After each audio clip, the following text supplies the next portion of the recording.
to brief you directly on the current situation in the country, and in particular on the protests, and in some areas, the violence and disorder that we've witnessed. This is important because of the level of misinformation that has flourished on social media and other sources about the challenges we face and the genuine efforts made by the federal government to deliver and support a range of long overdue reforms to make a better life for all Nigerians. A few weeks ago, a group of Nigerians notified the government over the planned nationwide protests beginning from the 1st of August to end on the 10th of August 2024. The group urged the government to address the rising cost of living and hunger in the land, combat insecurity, reduce waste in governance, and release all those still in detention in connection with the NSAS protest movement that took place in 2020. They also called for the protection of farms and farmers, declaration of a state of emergency on education, institution of electoral reforms, establishment of a living wage, and amendment of the Constitution to allow for referendums. In a bid to minimize the risk of violent disorder and to innocent life and property, the President of the Federal Republic of Nigeria, His Excellency Bola Ahmed Tinubu, held meetings with a wide spectrum of stakeholders, including state governors, traditional rulers, and religious leaders, as well as other groups. This is important. Nigeria is a federation, and change is best delivered when all branches of government work together, especially at the local level.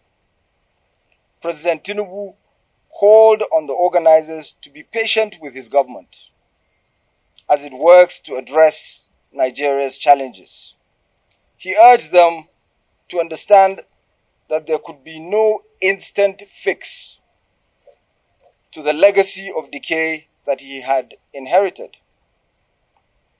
He said that reforms by his administration were sincere and well thought out, and would succeed in the long run at creating a better platform for jobs, prosperity, security, and the stable democracy that Nigeria deserves. Rather than back down,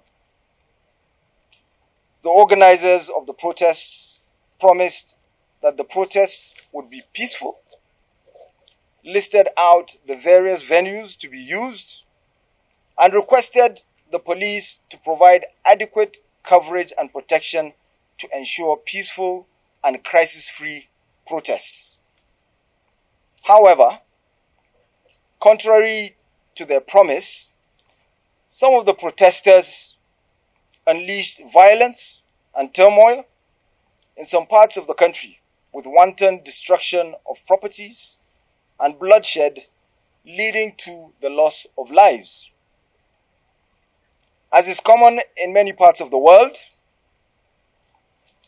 the line between legitimate protests as a fundamental pillar of democracy and criminal damage, thuggery, and violent disorder can quickly be crossed.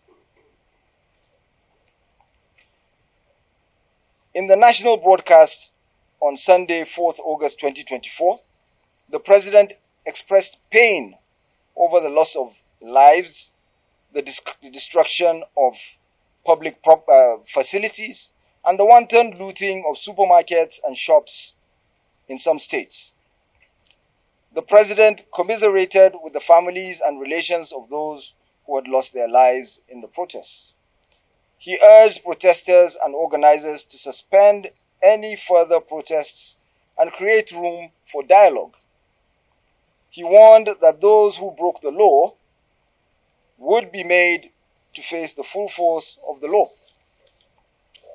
President Tinubu also used the broadcast to highlight some of the measures being taken by his administration to address the concerns of Nigerians and make life better for everyone. I will shed light on some of these measures, beginning with the removal of fuel subsidies and abolition of multiple foreign exchange system. For decades, our economy has been anemic. Our population is young, dynamic, and vibrant, and Nigeria has abundant resources. But weak administration and policy misalignments that have stunted the country's growth and potential. Just over a year ago, we reached a point where we could no longer afford to continue the use of temporary solutions to solve long-term problems for the sake of the present and our unborn generations. Consequently, Mr. President took the painful yet necessary decision to remove fuel subsidies and abolish multiple foreign exchange systems, which together with the architecture that they supported had constituted a noose around the economic neck of our nation and held back our prospects for rapid development and progress. These actions blocked the greed and the profits that smugglers and rent seekers made. They also blocked the undue subsidies we had effectively extended to our neighboring countries to the detriment of our people. The bold decisions that President Tinubu took, with the full support of experts, economists, and many of our friends abroad, became necessary to reverse decades of economic mismanagement and failure. In the past 14 months, the federal government has made significant strides in building the foundation of the economy to carry the country into a future of plenty and abundance.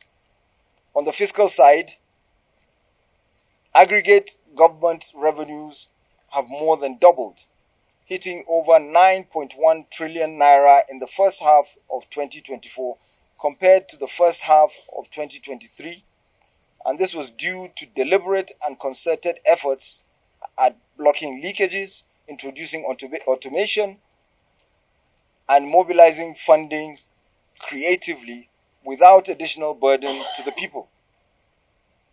Consequently, productivity is gradually increasing in the non-oil sector, reaching new levels and taking advantage of the opportunities in the current economic ambience.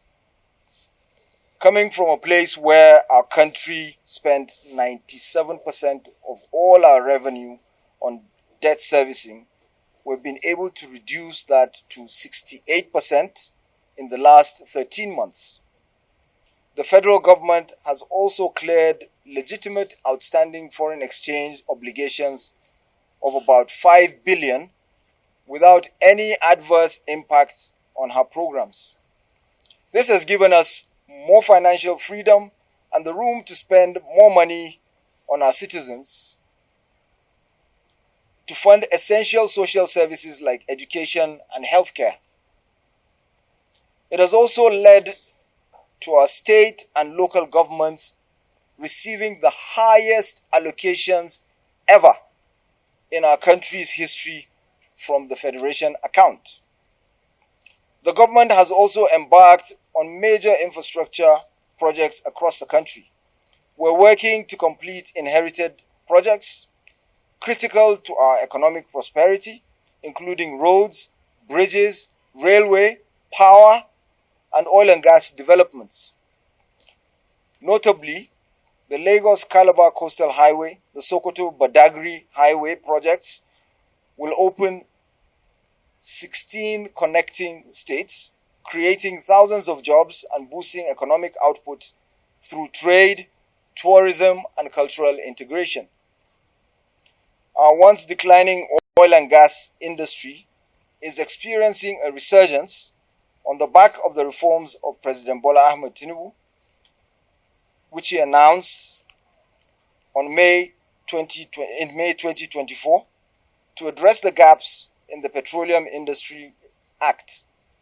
Last month, the government increased oil production to 1.61 million barrels per day, while our gas assets are receiving the attention they deserve. Investors have started to return to that sector. Whereas Nigeria is blessed with both oil and gas resources, we've been dependent almost solely on oil-based petrol, neglecting its gas resources to power the economy.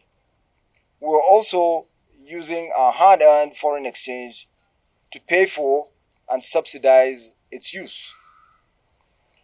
To address this, the federal government immediately launched a compressed natural gas initiative to power the transportation economy and bring costs down.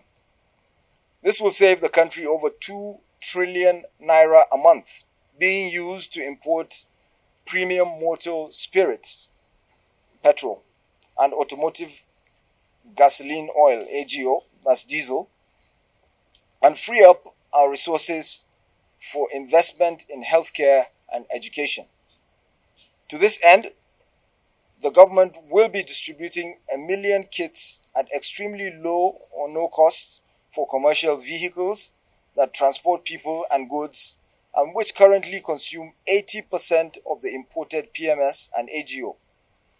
Distribution of conversion kits and setting up of conversion centers across the country has started in conjunction with the private sector. We believe that this CNG initiative will reduce transportation costs by approximately 60% and help curb inflation. The federal government has shown its commitment to the youth by setting up the student loan scheme. To date, 45.6 billion naira has already been processed for payment to students and their respective institutions. In the same vein, the administration has established the Consumer Credit Corporation with over 200 billion to help Nigerians to acquire essential products without the need for immediate cash payments, making life easier for millions of households. This will consequently reduce corruption and eliminate cash and opaque transactions. The President has ordered the release of an additional 50 billion naira each for the Nigerian Education Loan Fund and Credit Corporation from the proceeds of crime recovered by the EFCC, the Economic and Financial Crimes Commission. The federal government has secured $620 million, as some of you know, under the Digital and Creative Enterprises, IDICE, a program to empower our young people, creating millions of IT and technical jobs that will make them globally competitive. These programs include the 3 million Technical Talent Scheme. Consider for a moment that it was just one of these digital centers, a beacon of empowerment and opportunity that was vandalized during the protests in Kano. In addition, the government has introduced the Skill Up Artisans Program, SUPA, the Nigerian Youth Academy, NIA, and the National Youth Talent Export Program, NATEP. Also, more than 570 billion naira has been released to the 36 states of the Federation to expand livelihood support to their citizens, while 600,000 nano businesses have benefited from nano grants.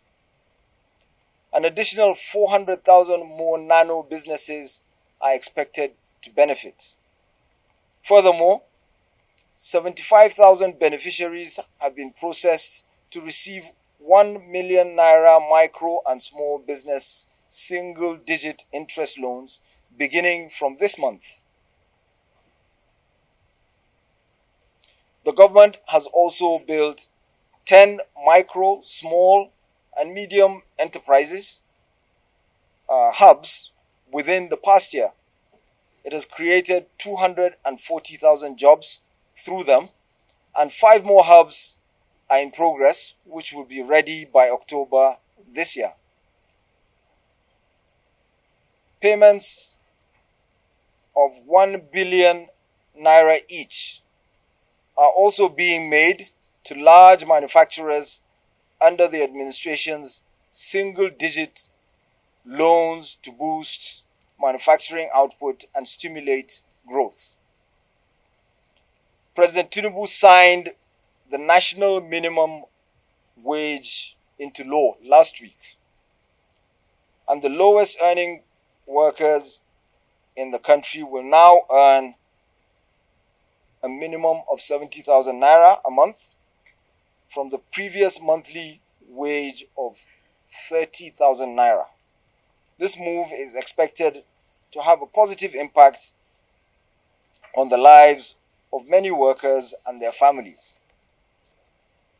6 months ago, in Karsana, in Abuja, President Tinubu inaugurated the first phase of the administration's ambitious housing initiative, the Renewed Hope City and Estate.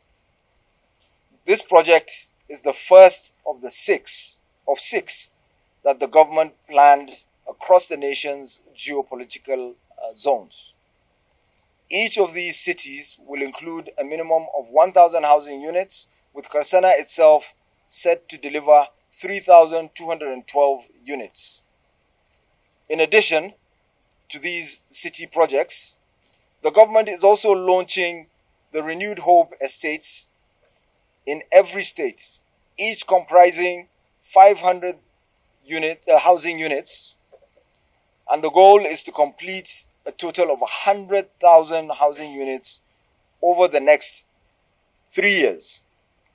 This initiative is not only about providing homes, but also about creating thousands of jobs across the nation, as well as stimulating economic growth.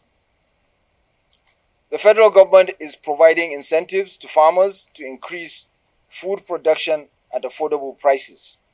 The president has directed that tariffs and other import duties should be removed on rice, wheat, maize, sorghum, drugs, and other pharmaceutical and medical supplies for the next 6 months in the first instance to help drive down the prices.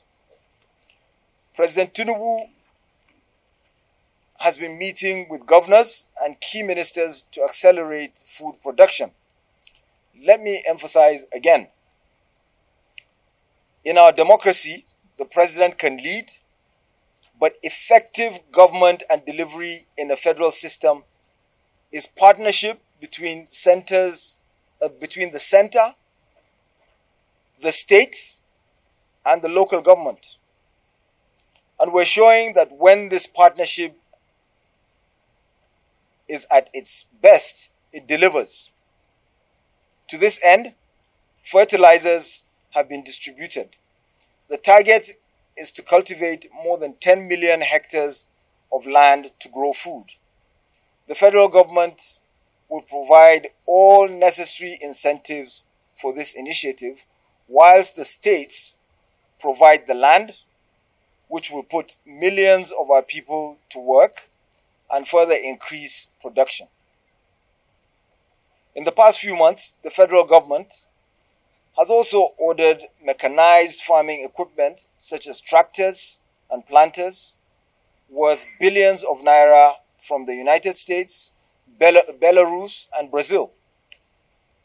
The equipment is on the way and is expected in the country soon. On security, addressing the security situation in the country. In this regard, efforts are being made to accelerate the kinetic approach to the fight against terrorism and banditry. The non-kinetic approach towards the fight against terrorism and banditry, with the establishment of the 50 billion naira Pulako initiative, targeting 7 frontline states in the battle against banditry and cattle rustling. President Tinubu understands the pain and frustration that drive the protests and has assured that his government is committed to listening and addressing the concerns of Nigerians.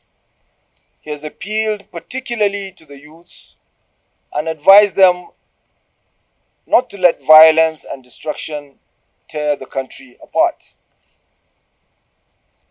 While admitting that there have been many dashed hopes in the past, he affirmed that Nigeria is in a new era of renewed hope, as the government is working hard, and that the results will soon be visible and concrete for everyone to see, feel, and enjoy. Consequently, the President has directed that the security operatives should continue to maintain peace, law, and order in the country in line with the necessary conventions on human rights to which Nigeria is a signatory, as the safety and security of all Nigerians are paramount. Members of the diplomatic corps, I have provided you with a lot of detail, and I hope I didn't bore you,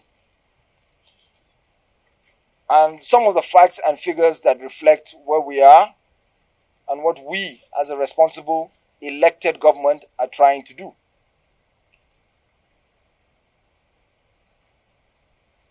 But this is about more than numbers. The President led the campaign against military dictatorship in the 1990s and believes in a democracy in Nigeria's democracy, and that freedom of assembly, freedom of expression, and the right to dissent are fundamental. But Nigeria is a country under the rule of law. No one can tolerate the thuggish behavior of fringe elements and those who stand behind them. While the government continues to work hard through the various reform programs and measures to address the challenges facing Nigeria and Nigerians, it is pertinent to remind us that no nation tolerates foreign interference in its domestic affairs and that of its citizens. Nigeria is not an exception. The government will take appropriate action against any foreign entity residing in Nigeria that is found to have directly or indirectly supported the protesters by whatever means or seeks to interfere in the internal affairs of the country. Nigeria cherishes and continues to value the cordial relationships that happily subsist between her and your individual countries and organizations, and will not do anything to undermine or take for granted such relationships. Indeed, more than at any time before, we solicit your understanding and collaboration in the ongoing efforts of the federal government in addressing the economic challenges confronting the country to achieve a better life for every Nigerian at home and abroad. And I thank you very much for your kind attention, and I apologize for showing up late. I was addressing the ECOWAS Chiefs of Defense Staff at another event, and it was running late. I would also want to recognize the chairman of the House Committee on Foreign Affairs, the Right Honorable Oluwole. Okay, thank you for joining us. Your Excellency, distinguished ladies and gentlemen, I am pleased to be with you this morning to share our perspective and insight on recent developments that have happened in our country. Some of the things I'm going to say would appear repetitive, but I think it is a necessary repetition for emphasis, for clarity, and for understanding. As a government, we recognize and uphold the democratic rights of every citizen to freely express their grievances and demand accountability from government. Since the advent of this administration, we have maintained an open-door policy where citizens are regularly briefed on the policy direction of government. Therefore, when the first notices came about that a nationwide protest was imminent and was scheduled for sometime in August against the high cost of living and other demands, we saw it as an opportunity to ramp up our engagements with the Nigerian people, to listen and to enlighten. These engagements already predated the announcement of the protest. Since the administration came into office, we have initiated and sustained a series of dialogues with the Nigerian people on different platforms, such as the regular ministerial press briefings, town hall meetings, social media engagements, media appearances, press releases, etc., etc. Your Excellency, it is important to kick off on this note that President Bola Ahmed Tinubu did not come to office to cause hardship or to make life difficult for Nigerians. It is important that this is being put out there. President Bola Ahmed Tinubu has come to office to provide solutions to historical problems with the determination to correct many of the poor policies and dysfunctional choices that have held us back as a nation for several decades. The president assumed office during one of Nigeria's most challenging periods in its history, as already mentioned by the Minister of Foreign Affairs. The country was spending over 97% of its earning to service debts, and this, coupled with widespread poverty, rising unemployment, dilapidated infrastructure, and insecurity, has created so much problems for our nation. Faced with these daunting realities, therefore, the administration took decisive action and implemented long overdue reforms to save the economy from total collapse. For decades, the costly, wasteful, unsustainable fuel subsidy regime that has denied Nigeria the opportunity to invest in critical infrastructure, social service, and the welfare of its citizens had to go. The president, therefore, took this very painful but necessary decision of abolishing the fuel subsidy regime and redirected these funds to provide security, healthcare, education, and other critical infrastructure for our people. Of course, the president was not under any illusion that the withdrawal of subsidy and the unification of our FX regime will not go down easily.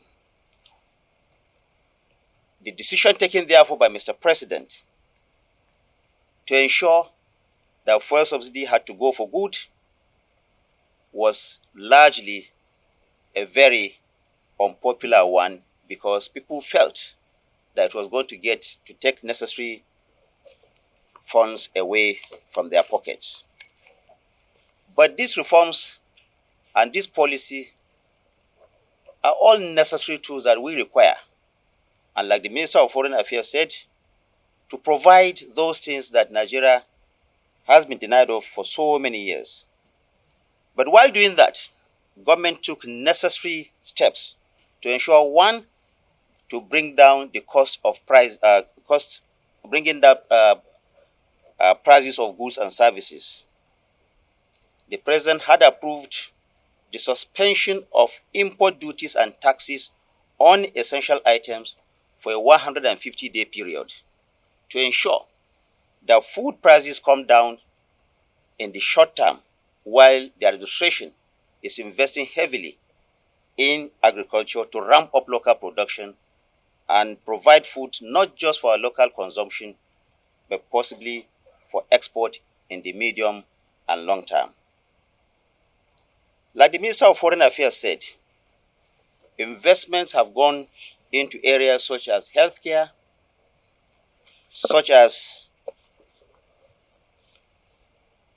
the CNG initiative, which is the government's attempt to transit from fossil fuel to renewable energy.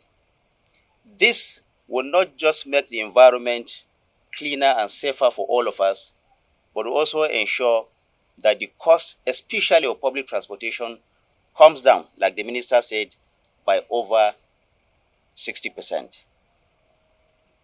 In the process, you are all aware of the agitation of the Nigerian Labour Congress for a wage increase in this country. After a series of consultations and dialogue, a tripartite committee was formed on three legs: the organized labor on one side, government on another, and on another leg, the organized private sector. All of them came together and over a period of about 4 months, dialogued to arrive at a new national minimum wage. As you may be aware, two of those legs, that is the private sector and the government sector, came up with 62,000 naira minimum wage, which they recommended to the federal government, to the president, for also transmission to the National Assembly. In his wisdom, the president didn't just stop there. He continued further consultation, which led him to also invite the dissenting voice, in this case, the Nigerian Labour Congress. They came and we had a long discussion, and the federal government increased the recommendation of the tripartite committee from 62,000 to 70,000. Of course, Labour wasn't too happy with that, but they accepted it in view of the reality that they have seen on ground. But not only that, the period of renegotiation of the new national minimum wage, which used to be 5 years, has been shortened to 3 years. This has given Labour the opportunity to approach government after every 3 years to renew the new national minimum wage. We are also aware of the local government autonomy. President, through the Office of the Attorney General of the Federation, went to the Supreme Court to seek an interpretation of what our laws have already provided. And the Supreme Court reaffirmed that the local government autonomy, as enshrined in our Constitution, be upheld.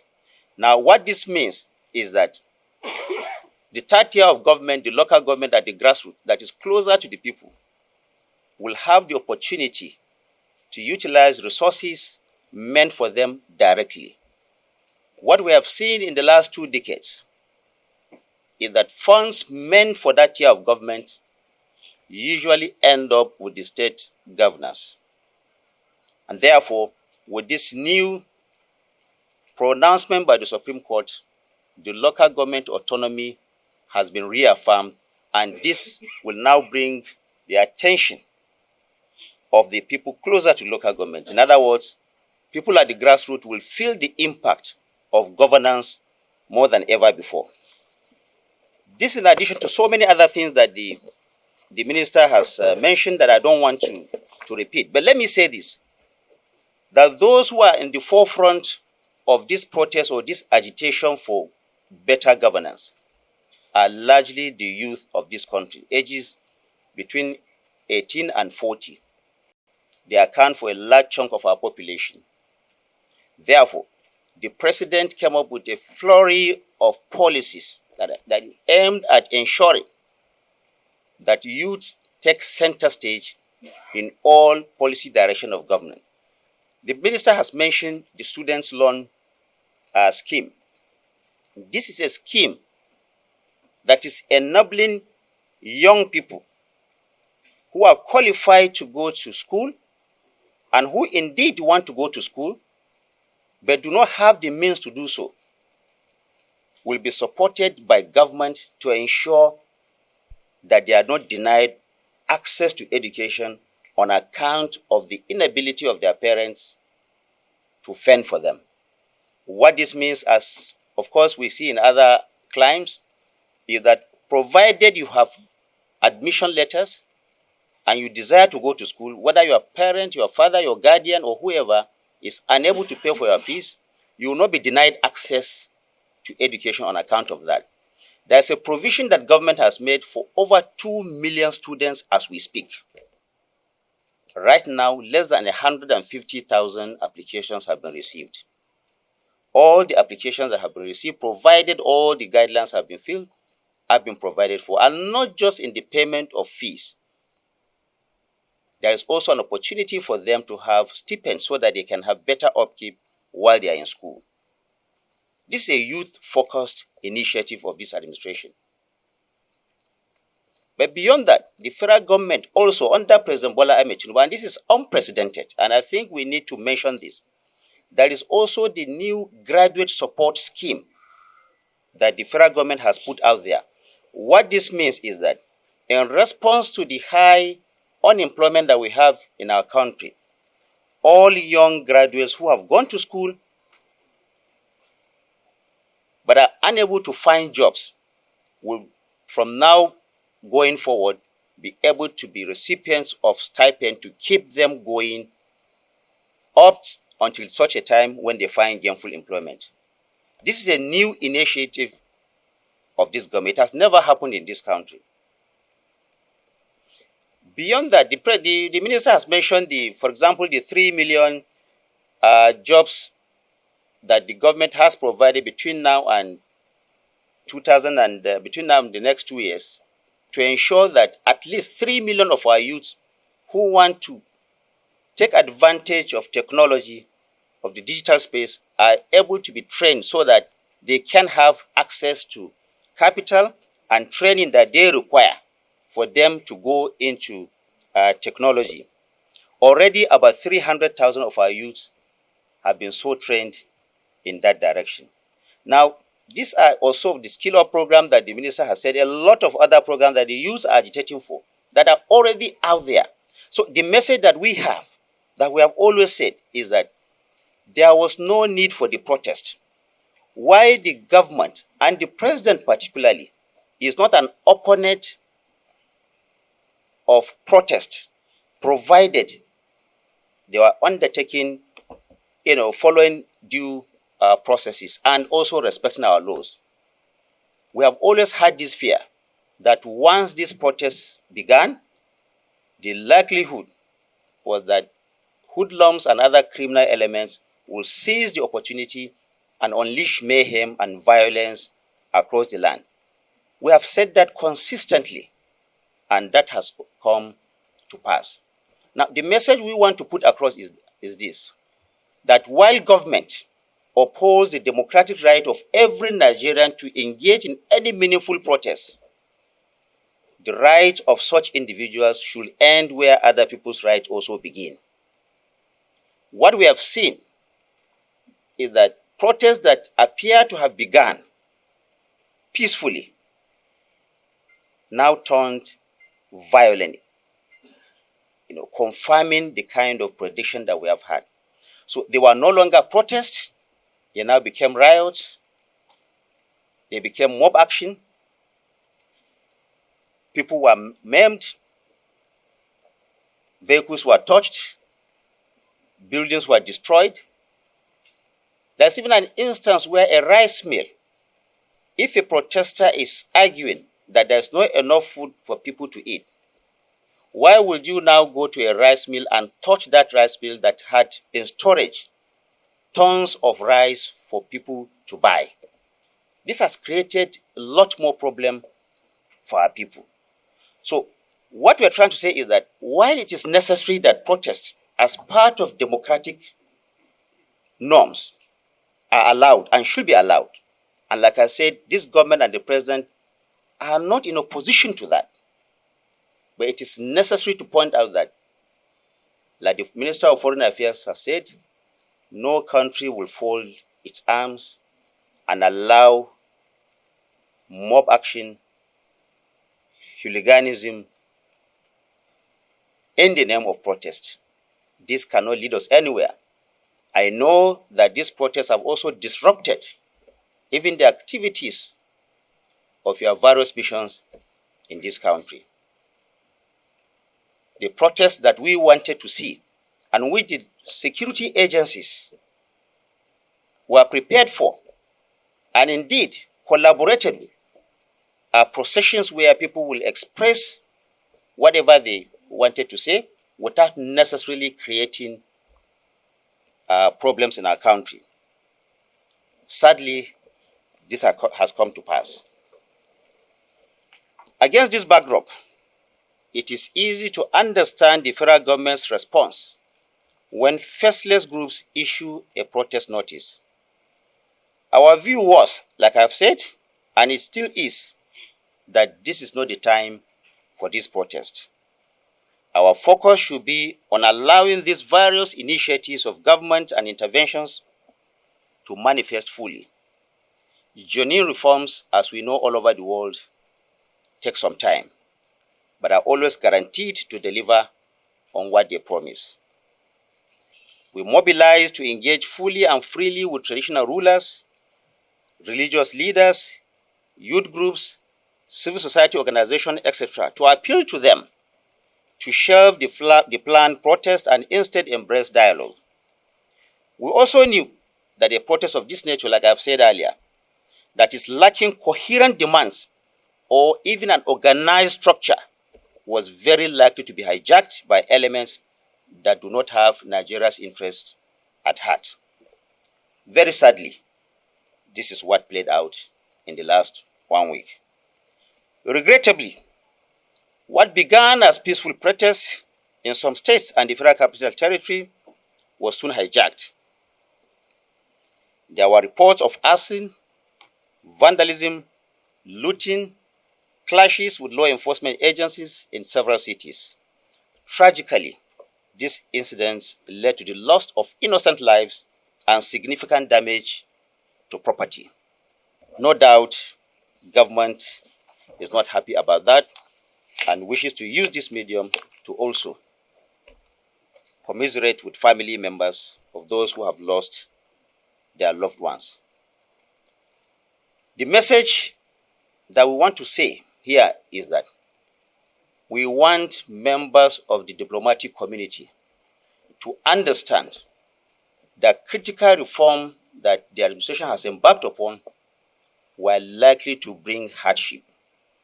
But this hardship was only temporary, and as with every good policy, it will take some time to mature. Please show understanding with government's position, and we want to put it out there. Please do not collaborate with arsonists, with people who do not wish this country well.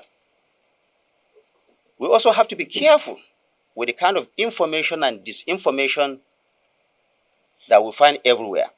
At a time like this, fake news will always find a field day.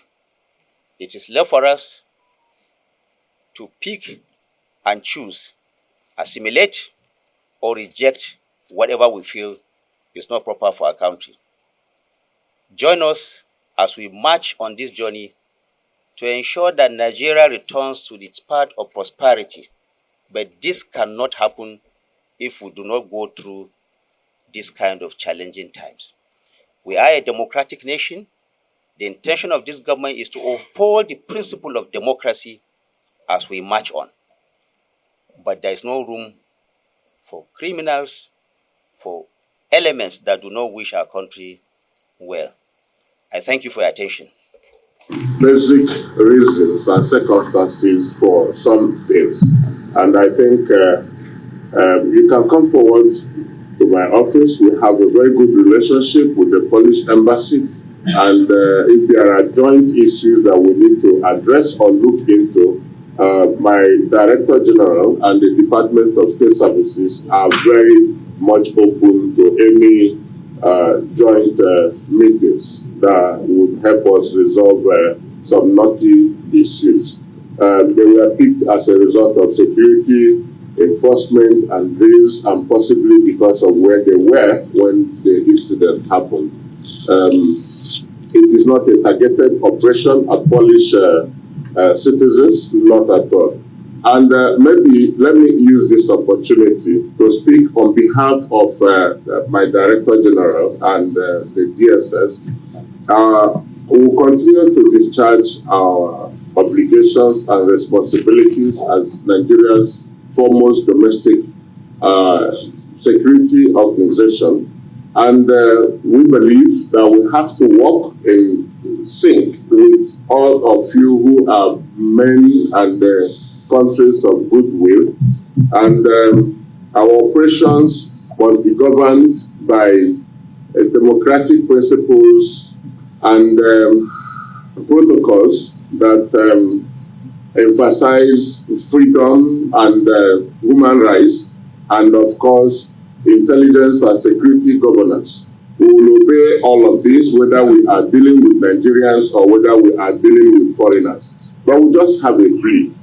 In the course of the discharge of our duties, we will also see that some Nigerians definitely would want to use foreign lands as a launch pad to attack domestic peace and stability of our nation.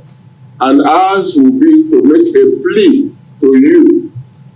Please do not offer your countries to some persons who may be deviants, who may be dissidents, who may have terrorist inclinations, and all of that. In today's global peace pursuit, if one thing affects one country, it definitely will affect another. If there is crisis in Nigeria, and if it comes to be a refugee crisis, other countries, including Europe and America and Asia, will suffer it even more than Nigeria would. Nigeria is a country with a large population, and I believe that the support that foreign countries will give her at a time like this, and even beyond, will help us have peace in our nation. And your partnership, your support, your collaboration, your friendship as a good ally or good allies will be very useful to us. Thank you very much as you discharge your onerous duties in our country. God bless you. Take advantage of whatever it can that is out there, and it doesn't necessarily have to be endogenous. Sometimes it's exogenous as well from outside. And this is where I think we need to collaborate with each other even closer, because Nigeria would certainly not encourage such political opportunism when it exists in other countries. Nigeria will always work with other countries to ensure that issues to do with pulling down a system, a legitimate system, a constitutional government are addressed jointly. And I think this is what we have to bear in mind as well as we continue to partner with each other.